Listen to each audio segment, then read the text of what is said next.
এ বাইরবো জি কাকু। একটা কথা কদি, এই যে মানুষের সাথে বিয়ে বিয়ে করে বুঝছো, এই বিয়ের মধ্যে লাভ লসটা কি? বিয়ার মধ্যে তো লাভ লস তো আছে।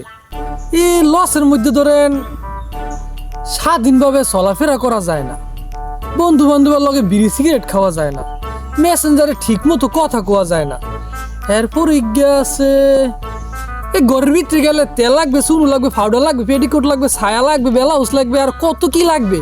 আর ইজ্ঞ যদি হোলাহান থাকবার পারে ঠ্যাংটা ফাঁসায় দৌড়িয়া কবে বাবা মোরের দোকানে লইয়া যাও গো সিপ খামু। আচ্ছা বাইরবো, তা লাভের মধ্যে কি আছে? লাভের ভিতরে তো অনেক কিছুই আছে। লাভের ভিতরে আছে যেমন লাভের ভিতরে আছে আছে আছে লাভের ভিতরে আছে একটুখানি খারাপ মন করিয়া লই। লাভের ভিতরে আছে যেমন লাভের ভিতরে কি আছে কাকু? এবারটা লাভের মধ্যে তো বেমালা কিছু আছে।